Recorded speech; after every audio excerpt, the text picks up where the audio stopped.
قل هذه سبيلي أدعو إلى الله على بصيرة أنا ومن اتبعني وسبحان الله وما أنا من المشركين. السلام عليكم ورحمة الله وبركاته.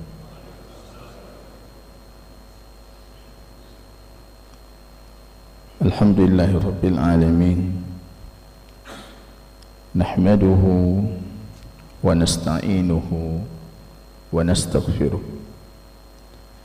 wa na'udhu billahi min syururi anfusina wa sayyiati a'malina. Man yahdihillahu fala mudilla lahu wa man yudlil fala hadiya lahu. Asyhadu an la ilaha illallah wahdahu rabbi la syarika lahu wa asyhadu anna Muhammadan abduhu wa rasuluhu safiyyuhu min khalqihi wa khaliluhu. Ibadallah, usikum wa iyaya bittaqwallah faqad fazal muttaqun. Yaqul Rabbuna jalla sya'nuhu fi muhkami tanzilihi, ya ayyuhalladzina amanu ittaqullaha haqqa tuqatih wa la tamutunna illa wa antum muslimun. Kaum muslimin dan muslimat sidang jamaah salat subuh yang diberkahi oleh Allah Subhanahu wa ta'ala. Pujian dan syukur tiada hentinya senantiasa kita panjatkan kehadiran Allah atas segala taufik, petunjuk, kesempatan, kemampuan Allah berikan sehingga kita di subuh yang penuh keberkahan ini, jamaah kaum muslimin, mampu kembali menunaikan faridah Allah dan menghadiri majlis ilmu yang kita pelajari di dalamnya hal-hal yang berkaitan dengan akidah dan tauhid kita kepada Allah Subhanahu wa ta'ala. Salawat dan salam tiada hentinya kita doakan kepada Allah agar tercurahkan kepada baginda Rasul Muhammad sallallahu alaihi wasallam. Ada lafitah menarik atau hal yang saya dapatkan ketika imam membacakan ayat di rakaat pertama tadi. Laqad kana lakum fi rasulillahi uswatun hasanah liman kana yarjullah wal yawmal akhir wa dzakarallaha katsira. Allah menyebutkan di situ, sungguh sudah ada bagi kalian itu pada diri baginda Rasul sallallahu alaihi wasallam uswatun hasanah. Al-ittiba, orang yang mengikuti Rasul dan totalitas mengikuti baginda Rasul secara ittiba, itu hanya dua orang disebutkan dalam ayat itu, yang mengharapkan hari akhirat dan orang yang dzakarallaha katsira, menyebutkan Allah dalam kondisi yang sangat banyak, yang sering menyebutkan Allah. Dan tentunya Anda tidak bisa berzikir kepada Allah tanpa asma al-husna dan sifat-sifat ulaya. Ini secara tidak langsung ayat ini mengindikasikan orang akan cacat ittiba kalau dia punya masalah dengan al-asma al-husna. Karena Allah mengatakan yang mengikuti Rasul, yang berittiba untuk Rasul, yang menjadikan Rasul itu sebagai qudwah, itu siapa yang menyebutkan Allah, dzakarallaha katsira.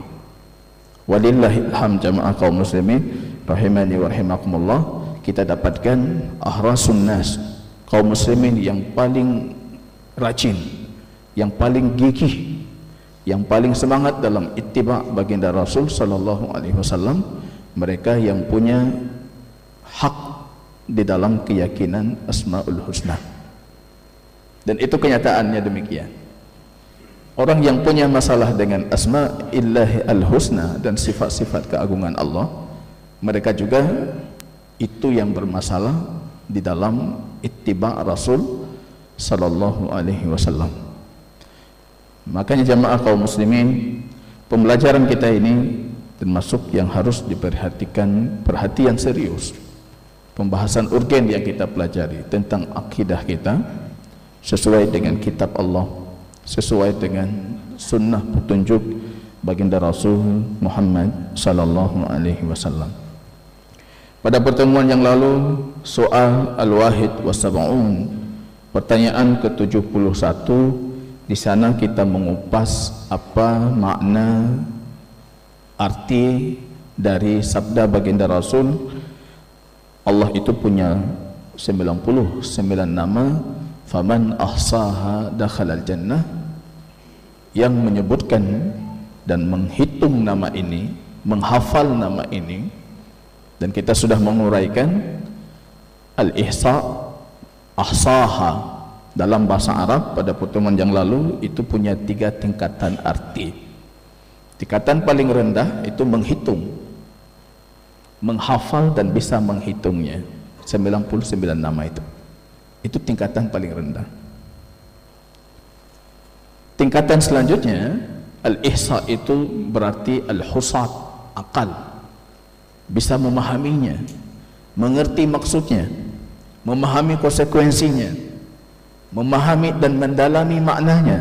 Itu tingkatan selanjutnya. Tingkatan lebih tinggi lagi al-ihsa itu berarti al-qudrah, kemampuan untuk mengimplementasikan, untuk mengamalkan apa yang bisa diamalkan dari Asmaul Husna, dan untuk dihadirkan keagungan pada diri kita terhadap Allah, terhadap nama-nama yang tidak bisa kita amalkan. Jadi jangan kita katakan ihsa itu bukan berarti menghafal. Menghafal itu arti paling rendah dari ihsa. Justru ini yang jadi catatan penting bagi kita, karena hampir jamaah kita tidak menghafal Asmaul Husna, tapi orang di luar sana menghafalnya. Anak mi di luar dia hafal lancar, kita tidak menghafalnya. Hanya berdalih ihsa itu bukan menghafal. Arti paling rendah dari ihsa menghafal, yang paling ubud. Kalau anda mau levelnya di upgrade, artinya hafal, ti'datnya, bisa menghitung nama ini, menghafalnya, kemudian memahaminya, memahami konsekuensinya, menghadirkan nilai-nilai dari nama ini pada hati dan sanubari kita. Mau di upgrade lagi, artinya sampai ke implementasi, kita melakukannya, mengamalkan nama-nama ini. Jangan gara-gara kita berdalih dengan mengamalkan, akhirnya nama ini tidak pernah kita pelajari dan tidak pernah kita hafalkan. Jamaah kaum muslimin, kita sudah menjelaskan juga pada pertemuan sebelumnya, 99 nama itu bukan batasan untuk nama Allah. Banyak nama itu lahir atas dasar pengagungan dan rasa cinta. Kemarin saya sebutkan, orang kalau sedang mencintai seseorang, dia akan memberikan dengan nama-nama yang indah yang dia miliki. Macam tahir keperumuh, si fulan, si fulin, baginda Rasul. Aisyah kadang-kala dipanggil Aisyah, kadang-kala dipanggil Aish, kadang-kala dipanggil Humairah, dipanggil ini, dipanggil itu, macam-macam. As-Siddiqah, wanita paling jujur. As-Siddiqah bintu Siddiq. Macam panggilan baginda Nabi untuk Aisyah itu melambangkan cinta. Karena ketika kita benci, nama-nama yang indah itu akan berganti dengan satu nama paling jelek kita pilih. Ketika paling jelek itu enggak banyak, yang paling buruk. Tapi ketika kita mencintai, kita akan menamakan dengan banyak nama yang indah. Makanya Al-Quran, kita mencintai Al-Quran punya banyak nama. Dzalikal kitab, Al-Kitab. Sekarang di luar kalau kita mengatakan Al-Kitab, orang berorientasinya langsung kitab orang Nasrani. Itu salah. Seharusnya di majelis seperti ini kata dalam Alkitab, orientasi pikiran kita itu langsung Al-Quran. Tidak boleh muncul kitab Nasrani. Karena Alkitab, kitab itu, kitab yang ada di pikiran kita apa? Seorang guru matematika masuk ke dalam kelas. Dia cuma mengeluarkan satu perintah, buka buku. Itu siswa semua buka buku matematika, nggak ada yang buka buku biologi. Kenapa mereka buka buku matematika? Karena yang ada di kepala mereka itu, bapak ini guru matematika, buku matematika. Seharusnya yang Al-Quran inginkan dari kita, ketika disebutkan Alkitab, buku itu, maka yang hadir di kepala kita itu Al-Quran. Terlalu banyak referensi di kepala kita sehingga yang hadir itu macam buku.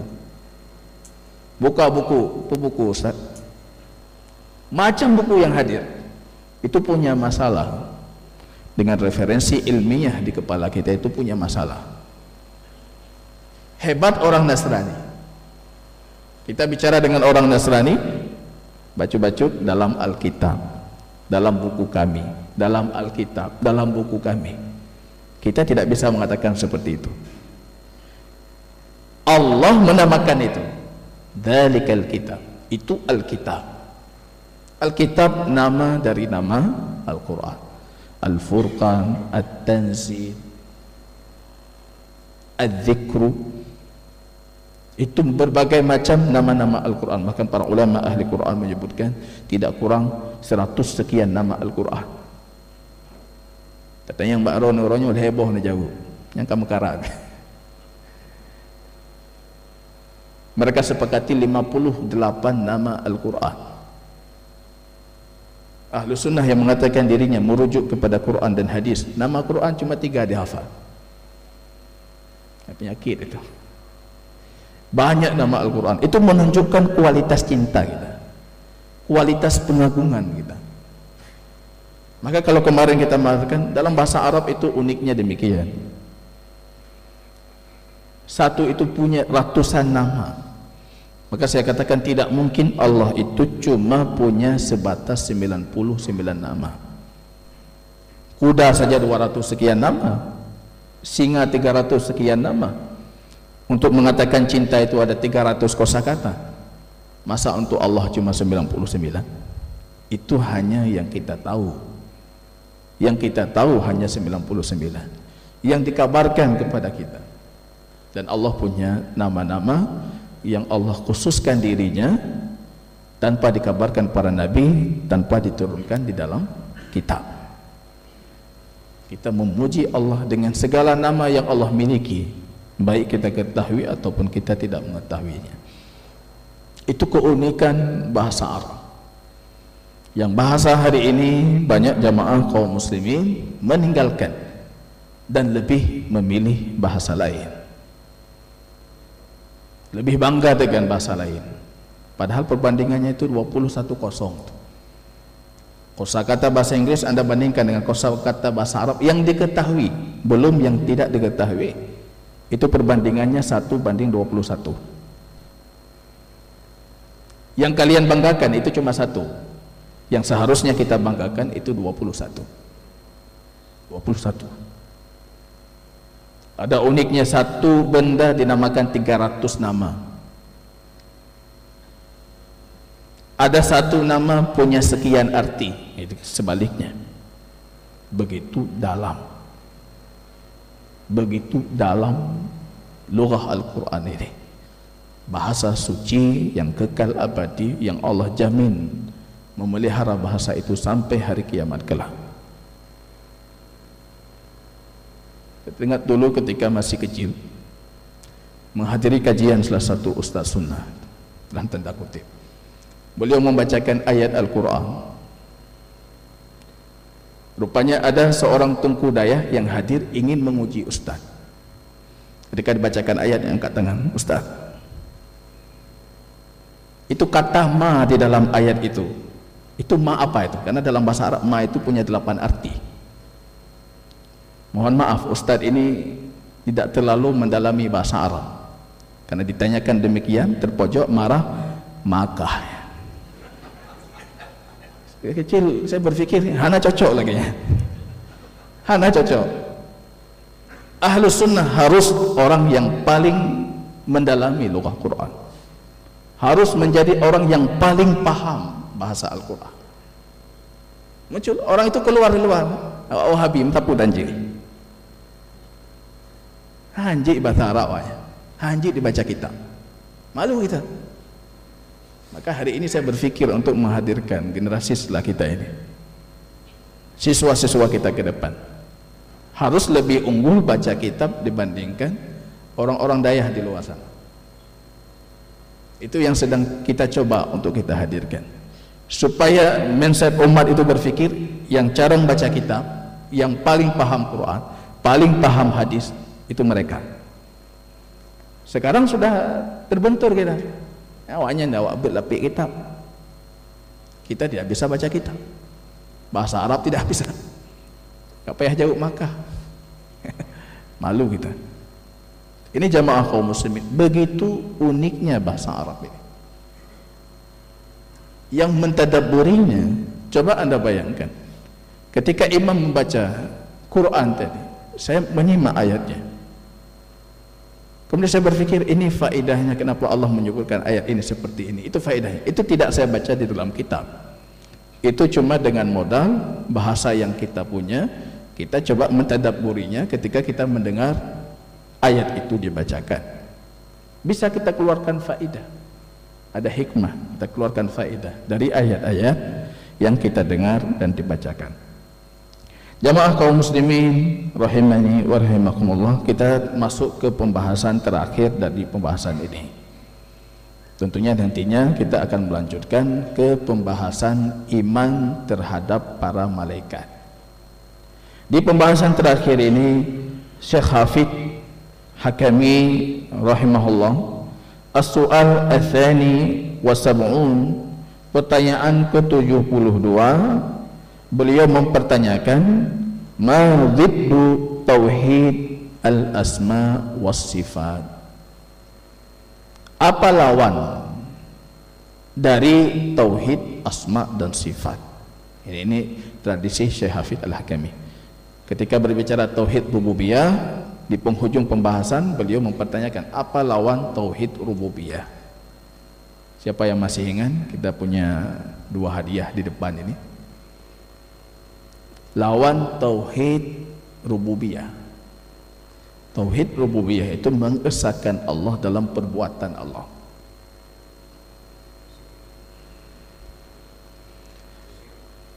Syirik.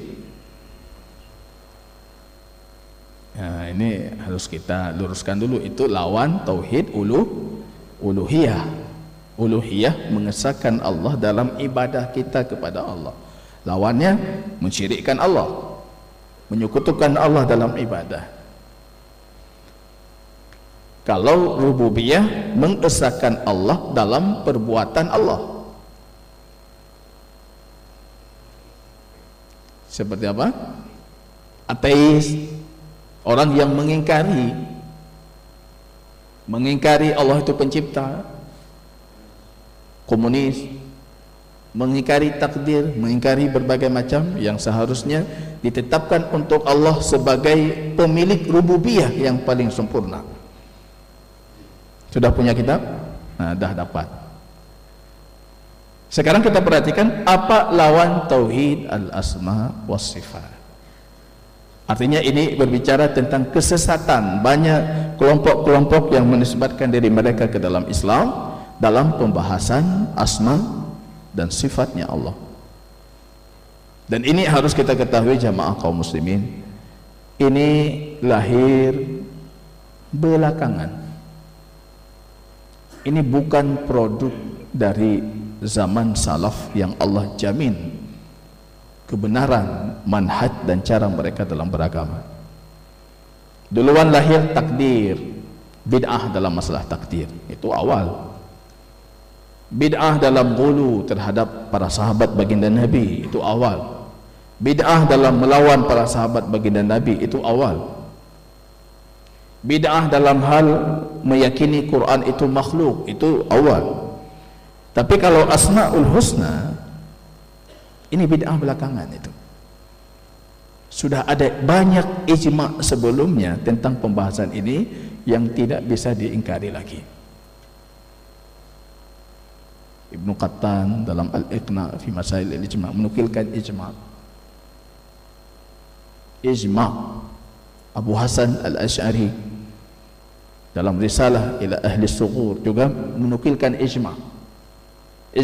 Allah punya dua tangan. Tangan Allah itu mabsutah, tidak terbelenggu.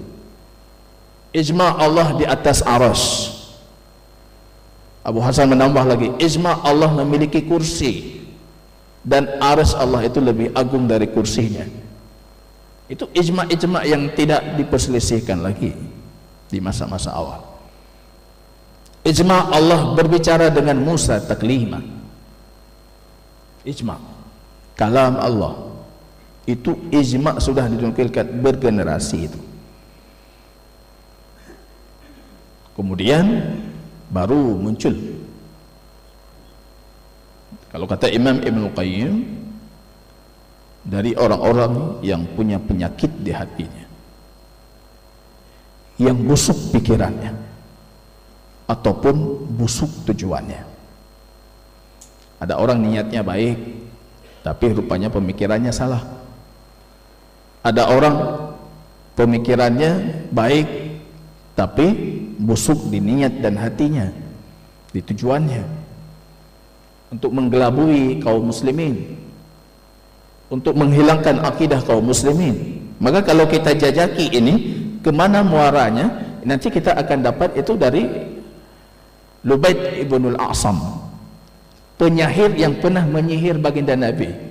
Anda tahu hadis Imam Bukhari yang panjang, Rasul pernah disihir sehingga nampak bagi baginda Rasul seolah-olah sedang mendatangi istrinya, padahal Rasul lagi duduk-duduk gitu. Tersihir baginda Nabi. Tapi sihir itu tidak mempengaruhi risalah yang dibawa oleh baginda Rasul, cuma mempengaruhi Rasulullah sebagai manusia saja. Lubaid ibn al-A'sam itu muaranya ke sana secara sanad. Ibnu Taimiyah menukilkan itu, Ibnu Asir, Ibnu Katsir juga menukilkan itu. Bid'ah Jahmiyah menafikan sifat Allah, itu muaranya ke sana. Jaham ibnu Sufyan ngambilnya dari mana? Safwan ngambilnya dari mana? Ngambilnya dari Aban ibnu Sam'an. Aban ini ngambilnya dari mana? Aban ini ngambilnya dari Talut al-Yahudi. Si Yahudi ini ngambilnya dari mana? Dari pamannya, Lubaid ibn al-A'sam, penyihir yang pernah menyihir baginda Nabi. Itu muaranya ke sana. Di zaman Ma'mun rupanya ilmu pengetahuan dan pemikiran filsafah Yunani India itu dimasukkan ke dalam dunia Islam. Akhirnya bid'ah dhalalah dari sana dibumbui dengan akal dan logika yang nampaknya sehat, padahal penyakit mendungnya. Argumennya udah lebih kuat, naik dia karena udah pakai akal. Allah itu statis, Allah tidak berubah, Allah tidak terperbaharui, yang terperbaharui itu makhluk. Allah tidak ini, Allah tidak itu. Akhirnya semuanya dinafikan. Muaranya kemana? Muaranya kepada orang-orang yang punya hati busuk untuk Islam, Yahudi. Mereka nggak punya cara lain kecuali menggoyahkan akidah kaum muslimin. Jadi ini bukan masalah khilafiyah, ini masalah usul yang dalilnya wadih, jelas. Nanti tiba-tiba kita mengatakan ini dalilnya tidak jelas, rincian detailnya barangkali ada yang tidak jelas, yang dalilnya tidak sarih, tidak terang benderang. Tapi kalau secara usul akidah Asmaul Husna ini dalilnya banyak, wadih, jelas, qat'i, pasti, tak bisa diganggu gugat itu. Kalau rincian ya mungkin kita memperdebatkan. Ahlus Sunnah juga sesama ulama Ahlus Sunnah berselisih dalam rincian-rincian akidah. ketika Allah turun seperti apa, itu nanti diperselisihkan. Allah bergerak tidak, Allah pindah tidak, itu masalah ranah khilafiyah karena tidak ada dalil yang qat'i. Tapi kalau usul akidah Asmaul Husna ini qat'i, bukan masalah khilafiyah, bukan masalah yang dalilnya tidak jelas. Etika masuk kamar mandi saja jelas sekali dalil. Masa tentang Allah ini, orientasi tentang Tuhan hanya jelas. Quran itu ada untuk apa? Supaya kita mengenal Allah, supaya kita memperuntukkan ibadah untuk Allah. Itu dua orientasi Al-Quran. Maka Allah itu disebutkan nama Allah saja, lafzul jalalah, bukan nama-nama yang lain. Berjumlah setengah dari jumlah ayat Al-Quran. Ayat Al-Quran yang 6.000 sekian itu hampir 3.000 kali, 2.800-an disebutkan lafzul jalalah. Itu belum nama-nama yang lain. Itu orientasi Al-Quran. Tiba-tiba datang orang mengatakan tentang Allah ini dalilnya enggak jelas. Ini ayat-ayat mutasyabihat yang belum jelas, kembalikan ilmunya, tafwid kepada Allah. Bukan, ini yang paling jelas, pembahasan paling jelas, yang dalilnya paling banyak. Seharusnya ini tidak diperdebatkan lagi. Ini jamaah kaum muslimin rahimani wa rahimakumullah. Kita akan melihat beberapa bentuk fenomena yang terjadi baik dari kaum muslimin ataupun selain kaum muslimin tentang nama-nama Allah Al-Husna itu. Apa saja penyelewengan yang mereka lakukan. Kata beliau, al-jawab dhidduhu al-ilhad fi asma'illah wa sifatihi wa ayatihi. Lawan dari tauhid Asmaul Husna ini mengingkari Asmaul Husna Allah atau mengingkari satu dari sifat Allah atau mengingkari ayat Allah. Itu lawannya. Mengingkari satu sifat itu lawan dari tauhid Asmaul Husna. Apalagi Anda mengingkari semua sifat, ataupun Anda mengklasifikasi sifat. Ini sifat ini sifat itu. Kalau sifat ini kami nafikan. Satu saja Anda ingkari, itu sudah berlawanan dengan apa yang seharusnya kita lakukan terhadap Allah dari tauhid Asmaul Husna. Ada 3 bentuk kata beliau yang terjadi dalam penyelewengan ini. Al-awwal ilhadul musyrikin, pengingkaran dan ingkarnya orang-orang musyrikin terhadap nama Allah di zaman jahiliyah. Jadi nama Allah dipelesetkan. Nama Allah yang mudzakkar dalam bentuk mudzakkar yang menunjukkan laki-laki itu diganti dengan nama yang menunjukkan muannas, perempuan, dan menamakan Tuhan mereka dengan nama itu. Itu orang musyrikin. Ini penyelecehan untuk nama Allah. Allah diganti jadi Al-Lat. Al-Lat dari kata Allah, tapi ditambah tak marbutah untuk menunjukkan itu perempuan. Memang pikiran itu, orientasi pikiran sangat mempengaruhi terhadap tindakan. Zaman seks bebas ini itu, orientasi mereka itu tidak lebih kalau bukan uang, wanita, akhirnya Tuhan-Tuhan je keinam. Allah jadi Allah, Al-Lat. Al-Mannan, yang maha pemberi, mereka namakan Tuhan mereka itu Al-Manat. Al-Aziz, Al-Uzza. Menyelewengkan nama Allah, kemudian menamakan Tuhan mereka dengan nama yang sudah diselewengkan. Ini bentuk ilhad, bentuk berlawanan dari tauhid al-asma dan sifatnya Allah subhanahu wa ta'ala. Ilhadul musyrikin kata beliau bis asma'illahi ta'ala amma hiya alaihi wa sammu biha alihatahum fazadu wa naqasu, ditambah nama, dikurangi nama, ataupun dari nama Allah itu diderivasikan, diubah-ubah namanya sehingga menjadi Al-Lata, Al-Uzza dan Al-Manat. Ini 3 Tuhan yang paling besar yang diyakini oleh orang-orang di zaman jahiliyah. Athani, kata beliau, bentuk kedua penyelewengan ini ilhad al-musyabbihah alladzina yukayyifuna sifat Allah Ta'ala. Orang-orang musyabbihah yang menyamakan Allah dengan makhluknya. Ini ada orang musyabbihah, itu ada. Ibnu Taimiyah rahimahullah orang paling gigih menjawab syubhatnya al-musyabbihah. Datang orang zaman sekarang menamakan Ibnu Taimiyah itu musyabbihah. Yang orang jawab, orang berdiri di depan yang melawan musyabbihah, datang orang baru-baru sekarang itu musyabbihah. Kita musyabbihah karena menetapkan Allah beristiwa di atas aras. Jadi kita yang jadi musyabbihah ini.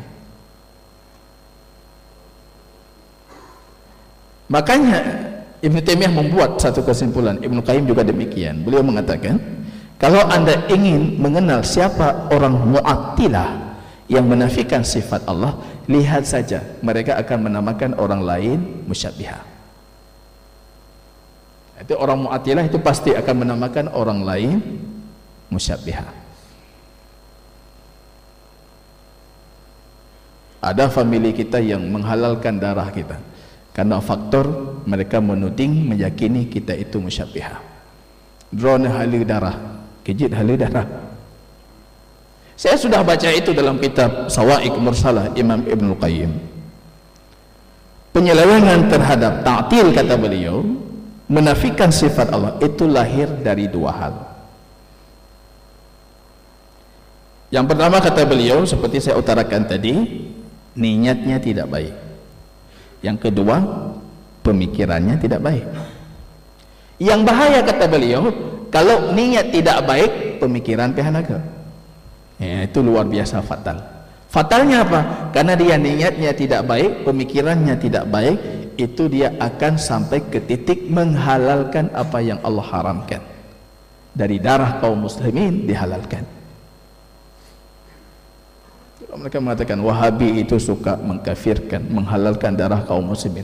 Padahal dalam pembahasan ini sudah banyak sekali muncul dai-dai di luar sana yang menghalalkan darah orang yang meyakini Allah itu di atas. Mereka musyabbihah, musyabbihah itu halal darah. Ini kalau merujuk pernyataan Imam Ibnu Qayyim, itu hadir karena 2 kondisi tadi. Pada dirinya itu ada 2 hal. Nid hanagat, ilmi hanagat. Kalau cuma niat tidak baik tapi pemikirannya baik, itu masih rada dia menjaga-jaga. Atau sebaliknya, dia akan terus menjaga-jaga, tidak berani sampai ke tingkat untuk hal yang sangat Allah haramkan tentang pembahasan darah. Ahlu sunnah dari dulu dalam pembahasan ini tidak pernah menghalalkan darah, kecuali kepada kelompok yang memang dikenal mereka itu menafikan ayat Allah secara terang-terangan karena dia sudah berhukum murtad. Jadi pembawa pemahaman Mu'attilah menafikan sifat Allah, Jaham ibnu Safwan, itu mati dalam kondisi disembelih oleh para penguasa ahlu sunnah di zamannya. Al-Ja'ad ibnu Dirham itu disembelih. Imam Bukhari menukilkan riwayat itu disembelih di hari raya. Khalid Al-Khashari itu mengatakan, "Bahu taqabbalallahu minkum." Berhari raya kalian, sembelih hewan-hewan kalian. Wa ana mudhahhin bil Ja'ad. Saya akan menyembelih si Ja'ad ini. Karena dia menafikan Allah berbicara dengan Musa. Karena dia menafikan Allah menjadikan Ibrahim sebagai kekasihnya. Disembelih. Itu baru dihalalkan darah karena ayat Allah terang-terangan. Tapi orang meyakini sifat 20 ini itu kita tidak pernah menghalalkan darah. Dan ulama-ulama Ahlus Sunnah tidak pernah sampai menghalalkan darah. Tapi sebaliknya yang terjadi, mereka yang menghalalkan darah orang-orang yang meyakini Allah itu beristiwa di atas arsy. Ini jamaah kaum muslimin, musyabbihah itu ada. Firqah musyabbihah itu banyak dari kelompok kaum Khawarij dan sebagian dari Syiah Batiniyah.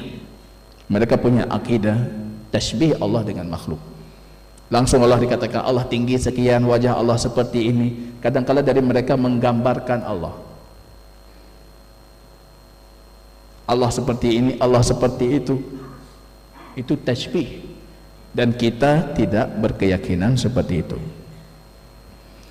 Mensifatkan Allah dan menjadikan Allah itu mirip dengan makhluknya, menyerupai makhluknya dalam sifatnya. Dan mereka menyamakan Allah Rabbul Alamin dengan makhluk-makhluknya. Wa haula'i ja'aluhu bimanzilatil ajsamil makhluqah wa syabbahuhu biha ta'ala wa taqaddas. Dan mereka menjadikan sifat-sifat Allah dzatiyah itu seperti tubuh-tubuh manusia yang diciptakan. Jaro Allah laganya, jaro Allah seperti ini. Padahal kita cuma berhenti di meyakini apa yang Allah tetapkan dan mengembalikan kefiyat kepada Allah. Kiban hanya Allah yang tahu. Atsaliyah, dan bentuk penyelewengan ketiga, ilhad an-nufah al-mu'attilah. Penyelewengan orang-orang yang menafikan sifat-sifat Allah. Ini dalam sejarah kalau kita kelompokkan, ada yang menafikan secara totalitas, ta'til al-kulli, semua dinafikan. Itu Jahmiyah yang pertama kali muncul dalam bid'ah pembahasan asma al-husna ini. Mereka menafikan Allah tidak punya nama. Kalau punya nama sama dengan makhluk. Allah tidak punya sifat. Kalau punya sifat sama dengan makhluk. Kayak Ibnu Taimiyah mengatakan Tuhan mereka itu seperti Adam, seperti sesuatu yang tidak ada. Nama enggak ada, sifat enggak ada, apalagi itu? Artinya tidak ada itu. Ibnu Taimiyah membuat kesimpulan itu, al-mu'attilah ya'buduna adaman. Orang mu'attilah itu menyembah sesuatu yang tidak ada. Enggak ada sifat, enggak ada nama, enggak ada apa-apa. Jadi apa yang kalian sembah itu? Al-adam. Musyabbihah ya'buduna al-asnam, mereka menyembah patung. Dan mereka menggambarkan Allah seperti ini, seperti itu, seperti patung. Musyabbihah menyembah patung, mu'attilah menyembah sesuatu yang tidak ada. Itu mu'attilah ta'til kulli. Ada yang ta'til kulli, Jahmiyah, semuanya dinafikan. Nama Allah enggak ada, sifat Allah enggak ada. Datang generasi setelahnya itu ta'til kulli terhadap sifat, tapi nama ditetapkan. Nama itu semua milik Allah, Mu'tazilah. Tapi Allah tidak punya sifat. Karena Allah itu statis, tidak berubah, Allah tidak terperbaharui, Allah tidak bergerak, Allah tidak ini, tidak itu. Akhirnya semua sifat dinafikan. Lahir generasi setelahnya, Al-Kullabiyah. Kullabiyah ini Ibnu Kullab yang sangat terpengaruhi dengannya itu Imam Abu Hasan Al-Asy'ari ketika baru pertama kali hijrah dari Mu'tazilah. Hijrah dari Mu'tazilah, Abu Hasan terpengaruh dengan pemikiran Ibnu Kullab. Ibnu Kullab, menariknya Ibnu Kullab itu menetapkan semua sifat-sifat Allah dzatiyah. Kita sudah pelajari itu, apa sifat dzatiyah, apa sifat fi'liyah, tapi menafikan semua sifat fi'liyah. Masih milih-milih. Datang generasi mutaqaddimin Asy'ariyah seperti mazhab Ibnu Kullab. Makanya hati-hati dengan mutaqaddimin Asy'ariyah, karena mereka nanti akan ada sifat fi'liyah yang mereka perdebatkan. Karena hakikatnya sejatinya mereka itu mengikuti Ibnu Kullab. Mutaakhirinnya ini yang produk hari ini kita dapatkan di masyarakat kita, yang melahirkan sifat 20. Itu mutaakhirinnya. Mereka meyakini untuk Allah hanya 7 sifat sifat dzatiyah saja. Al-haya, al-qudrah, iradah, ilmun, basarun, kalamun. Itu saja yang ditetapkan. Dibalik-balik jid ke-20. Lawan lagi dari itu sifat 20 itu jadi sifat 40. Dibalik-balik lagi ditambah lagi sifat jaiz sampai sifat 50, sifat sekian puluh. Yang pertama-tama aja. Tapi intinya mereka menafikan sebagian sifat, menetapkan sebagian yang lain. Ini semua bentuk pengingkaran terhadap tauhid asmaul husna. Jadi yang menafikan sifat al-mu'attilah, pemikiran Jahm ibnu Safwan. Jahm mengambil dari Al-Ja'ad ibnu Dirham. Ja'ad ibnu Dirham dah diusir, dicari-cari, mau dibunuh. Lari ke kota Kufah, berjumpa dengan Jahm ibnu Safwan yang padak kelok, ya, guru dengan murid, artinya dikembangkan oleh si murid.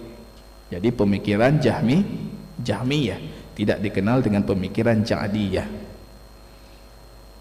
Di zaman hidupnya Jahm tidak laris, meninggal baru diterima oleh masyarakat Muslim secara luas. Di sana ada seorang ahli hadis tapi terpengaruh dengan pemikiran ini, Al-Amr ibnu Ubaid, orang zahid, zuhud, ahli ibadah, malim. Gara-gara beliaulah terpengaruh banyak kaum muslimin. Tanya saya kana peci tu hulai, kana surban tu hulai kabeh je. Hana tanya yang empat aja abut. Hana pelai aja abut, saya surban lagi. Ya. Dengan identitas fisik saja itu sudah membuat kita keyakinan. Kalau enggak coba survei di luar. Pergi pakai peci atau pakai sarung. Pakai peci, Anda beli sesuatu di kota Banda Aceh, itu semua memanggil Anda Tunku. Anda tanya yang empat jabut. Anda punya peci, punya sarung, Anda Tunku. Kalau Anda fatwa diterima, jadi bit. Anda fatwa, Tunku pegah. So Tunku nan hana maso, pak kejabut hana empat. Tapi yang penting Tunku. Itu kesalahan fatal sekali. Dan ini yang terjadi dalam masalah ini. Amr ini dia punya beberapa hadis dia riwayatkan. Di masjid sampai beribadah kerana akhirnya terpengaruh banyak kaum muslimin dengan pemikiran ini. Sebelumnya tidak laris. Orang tahu ini pemikiran siapa ini? Jahm. Jahm itu dikejar-kejar mau dibunuh. Siapa yang mau mengambil pemikiran itu? Tapi akhirnya Jahm wafat, generasi awal Jahmiyah wafat, baru lahir generasi belakangan itu. Akidah ini sudah laris, bahkan sudah jadi akidah khilafah Islamiyah di zaman Ma'mun. Di penjara tokoh-tokoh ahlu sunnah, Imam Ahmad. Begitu jamaah kaum muslimin rahimani wa rahimakumullah. Ada yang munafik menetapkan untuk Allah namanya dan menafikan apa yang dikandungi dari nama ini daripada sifat. Mereka mengatakan Rahman, Rahim, tapi tidak memiliki sifat rahmat. Allah punya nama Ar-Rahman tapi tidak punya rahmat. Allah punya nama Alim, yang maha mengetahui tapi tidak punya ilmu. Karena mereka menafikan sifat, hanya menetapkan nama. Allah punya nama Sami, tapi tidak punya pendengaran. Allah punya nama Basir, tapi tidak punya penglihatan. Menafikan itu bukan bentuk menta'zimkan. Kalau Anda masuk ke sisi raja kemudian mengatakan Anda raja yang tidak bakhil, Anda raja tidak kotor, Anda raja tidak zalim, itu rajanya bukan tersanjung. Jadi lu raja apa ini? Tidak ini, tidak itu. Raja apa saya itu? Tapi akidah kita, Anda itu yang maha mendengar, Anda maha dermawan, Anda maha bijaksana, Anda maha ini, Anda maha itu. Itu pujian. Tapi penafian, Allah enggak punya pendengaran, Allah enggak punya ini, Allah enggak punya itu bukan pengagungan. Dan itu terjadi. Hari ini mungkin kita tertawa, lucu. Nah, orang laginya. Rupanya ada.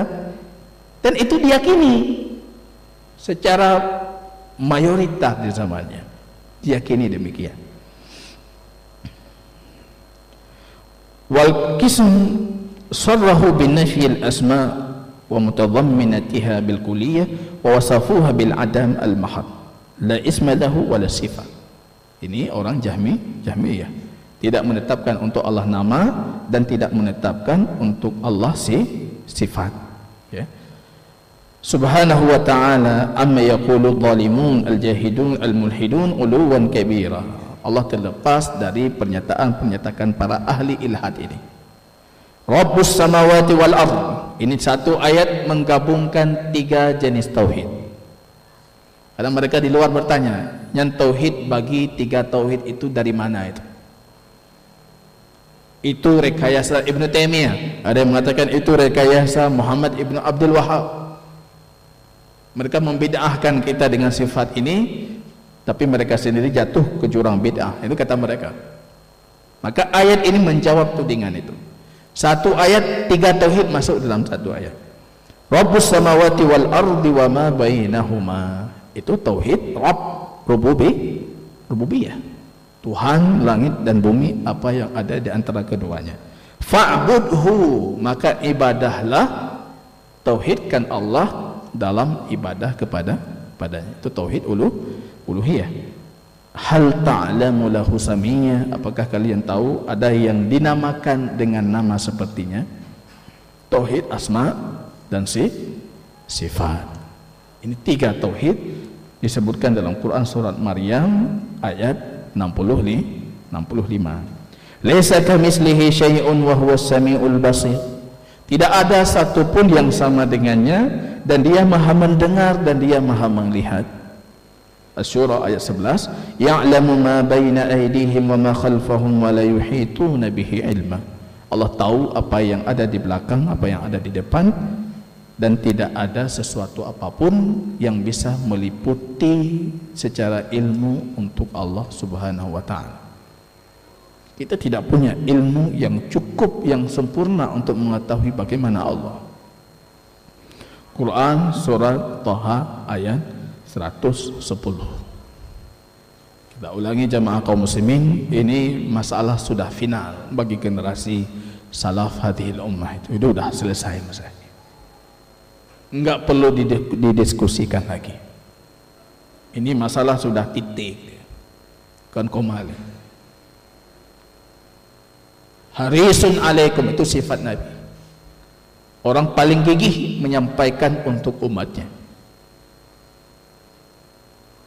Kenapa Rasul tidak pernah menyampaikan yang seperti pengingkaran terhadap nama dan sifat Allah ini? Kalau memang itu yang benar. Karena Rasul itu punya sifat azizun alaihi ma'anitum harisun alaikum. Orang paling gigih. Kalau ada sesuatu yang patut disampaikan, Rasul itu orang paling gigih menyampaikannya kepada kita. Tapi penafian sifat Allah ini itu nggak pernah disampaikan. Artinya Rasul meyakini seperti apa adanya di dalam Al-Quranil Karim.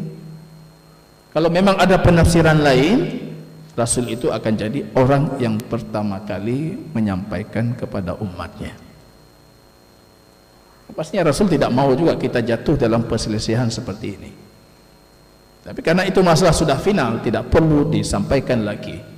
Cukup Anda berkeyakinan meyakini apa yang Quran sampaikan dan hadis-hadis baginda Rasul sampaikan, yaitu sudah memberikan keselamatan kepada kita dalam kita berakidah kepada Allah Subhanahu wa ta'ala. Wallahu ta'ala a'lam bishawab.